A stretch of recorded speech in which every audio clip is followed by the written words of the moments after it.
Right now, someone weaker than you is winning. Not because he's better, because he looks certain. He speaks without hesitation. He moves like he deserves the throne. And the world obeys. Meanwhile, you wait. You wait for permission, for the right moment, the right words, the right feeling. But power doesn't wait, it moves. And while you think, someone else takes what was meant to be yours. Confidence isn't a trait, it's a weapon. And if you don't wield it, someone will use it against you. Machiavelli knew this centuries ago. The bold rule the timid, the decisive command the brilliant, because the world doesn't reward the capable. It rewards the certain. This isn't a video for motivation. It's a message for control. Today you stop hesitating. You'll learn to speak like a ruler, move like a predator, and think like a man who expects to be obeyed. Understand this? You weren't born weak. You were trained to be weak, trained to please, trained to obey, trained to ask, is this okay? What lives inside you isn't a man. It's a servant, a loyal dog begging for approval, flinching at judgment, apologizing for existing. That voice that hesitates, that's not you. That's the inner slave. And until you kill him, you will never be free. Machiavelli never whispered. He commanded. He didn't ask to be understood. He acted and let others catch up. He didn't seek permission. He seized power, because those who ask don't deserve.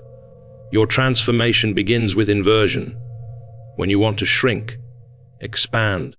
When you want to explain, pause. When you want to apologize, stare. Dangerous confidence isn't born from readiness. It's born from defiance. You move faster. You take space. You stop softening your tone. You speak like your words are laws, not opinions. Confidence isn't mindset, it's identity. And identity is forged in rebellion, not against the world, but against the version of you that still wants to serve. If it makes you small, kill it. If it makes you hesitate, confront it. If it makes you weak, deny it. If it tries to be liked, laugh at it.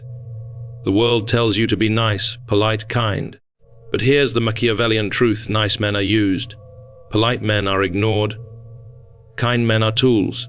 Powerful men are not nice. They are precise, measured, controlled, calculated.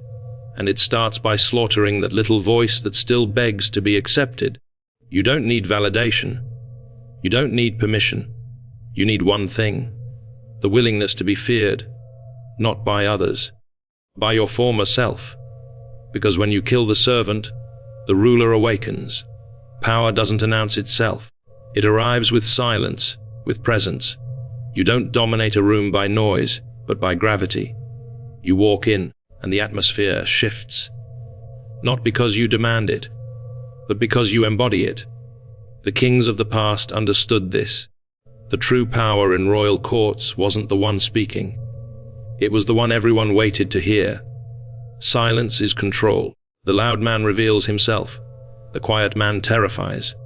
When you enter a room, you observe, you absorb, you calculate, you move slow, not because you fear, but because you choose when to strike. Predators don't rush. They wait. You don't speak to impress. You speak to decide. Every sentence final, every word law. And when others speak, let them. They'll reveal their hunger, their fear, their weakness. The first to talk is the first to lose. You don't chase energy. You create gravity. Confidence isn't being liked. It's making others question their place just by standing near you. Walk like you've already won. Speak like it's already decided. If they respect you, good. If they don't, better. Because indifference to approval is the final form of power. Words are weapons. Most men use them like apologies. You will use them like knives. You'll never say, I think maybe I could be wrong. Those are escape routes for the weak. Burn them. You'll speak slowly, calmly, finally. Every sentence a decree. Every pause, dominance. Let silence hang after your words, because silence forces submission. Confidence isn't loud. It's heavy. It's gravity that bends others around your certainty. If someone challenges you, don't defend. Don't explain. Just say, "That's incorrect." Then move on. Your reality is not up for negotiation. You don't argue with the inferior.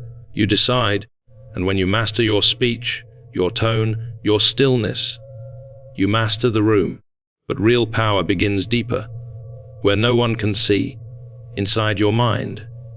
If others can still trigger you, you're not powerful. You're programmable.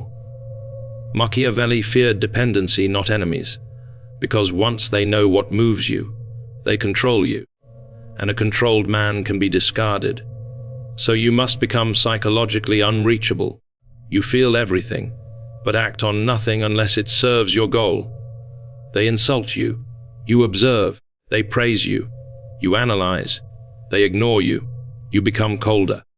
Your emotions are no longer your master. They're your arsenal. That is when you become untouchable. Rejection no longer wounds you. It informs you. It tells you who underestimated you and who to destroy later. You never show pain. You vanish. You withdraw your presence like a weapon. Your silence will haunt them more than your words ever could. You don't chase closure. You create consequence. Rejection is not personal. It's positional. They didn't reject you. They exposed their blindness. So you evolve. You refine your edge. You build in silence. And when you return, your presence burns their memory. Revenge is emotional. Control is eternal. You reappear only when your success makes their silence uncomfortable. You don't gloat. You don't speak. You simply exist, and the world rearranges itself around your presence. That's what it means to win, quietly, completely, irreversibly. Because this isn't self-help. This is war. And you just became a weapon.